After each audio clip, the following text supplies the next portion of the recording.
All right, everybody, Mr. Ragos, we are going to do a quick intro on adding rational numbers. So what we want to do is our goal is we will add rational numbers. Now the good news is you already have the background for this. Because if you remember, rational numbers are going to be including negatives, but also fractions and decimals. You already also have fraction and decimal skills from that chapter 0, plus we just wrapped up our integer unit, and a lot of those rules are going to be the same way. So, tell you what, let's start with something like this. So, if I have a rational number and I have negative 1/3 plus 1/6. One thing that's going to be really helpful, you notice that we have our different signs, but same rules. I have to make sure that I have a common denominator when I'm doing this. So I have negative 1/3 plus 1/6. Common denominator for 3 and 6. Easiest thing to do is think 6. So that is just going to move over. This is going to convert to 6. Which means we're going to multiply each of these by 2. 3 times 2 is 6. 1 times 2, so this becomes negative 2/6. This is where we're going to follow the integer rules. So we have negative 2/6 plus 1/6. Negative 2 plus 1, negative 1/6. So follow those integer rules. Okay? Let's do another fraction. So if I have negative 7/8, I'm going to add 1/4. Same thing. I need a common denominator. So I am going to go ahead and use 8, easiest way. So this one is going to remain negative 7/8. I'm going to convert this one to 8ths. What would we multiply 4 by? Multiply by 2 over 2. 1 times 2 is 2. Now it just becomes an integer rational number type problem. Negative 7/8 plus 2/8, negative 7 plus 2, negative 5/8. And of course, always check and make sure that you can simplify too. Slide it down a little bit. How about we do one more together? So I can do negative 8/3. Okay, check it out. Improper fraction. Plus 5/6. Again, we need to rethink common denominator. 3 and 6. So we're going to use 6. 5/6. This is not going to be a 6.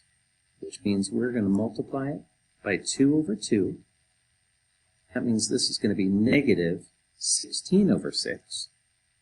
So if we have negative 16 over 6 plus 5/6, negative 16 plus 5, negative 11 over 6. Improper fraction, we can also convert that if we wanted to into negative 1 and 5/6. Either one can be right. So what we want to do now is I have one for you to solve. Negative 9/14 plus 2/7. So I'm going to give you a little time to work on that one. Okay, let's go ahead and solve this together and see how you did. 7 and 14, I need a common denominator. I'm going to go with 14. Negative 9/14 is just going to move over. This is going to be 14ths. 2 and 2. This ends up being 4/14. So I have negative 9/14 plus 4/14. Negative 9 plus 4, negative 5/14. Okay. So those are our fraction ones when we're talking rational numbers. Decimals are going to work the same way. So with decimals, it's going to look a lot like basic integer operations. So if I gave you this one, negative 12.5 plus 15.3.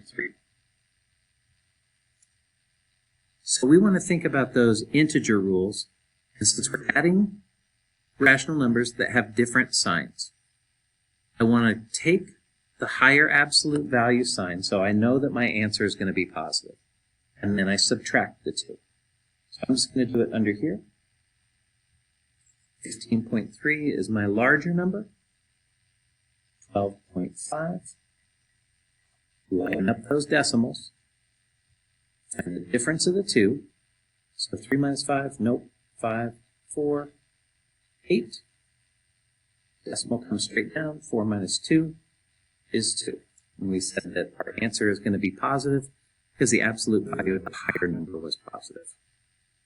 Okay. Another similar one. We can have negative 8 and 15 hundredths plus negative 4 3/10. Parentheses so it doesn't look confusing. So these two have the same sign, which means same sign. Our answer, we keep the sign, so our answer is going to be negative in this case. And then we add the two. So 8 and 15 hundredths, 4 and 3/10, line up those decimals. Don't need a 0. But this will be 5, 4, decimal comes straight down, 12. Both of these signs were negative, so negative 12 and 45 hundredths. Okay, time for you to try one. 20 and 25 hundredths plus negative 15 and 711 thousandths. Let me give you a little head start. Ready, go. All right, let's see how you did. So first thing that you'll notice is my rational numbers have different signs. So that means we're going to be subtracting them. Also, the absolute value of this number is higher, so the answer is going to be positive. So I'm just going to set it up to subtract. 20 and 25 hundredths, 15, 711 thousandths. Now this is one where it is critical. We have to add that 0. So now I can't take 1 from 0. I borrow 10, 9, 4 and 1, 3. I take 7 from 2, can't borrow 10, 9, 12. 12 minus 7 is 5. Decimal comes straight down. 9 minus 5 is 4. We said that our absolute value of the higher number was positive, so our answer is 4 and 539 thousandths. Welcome to adding rational numbers.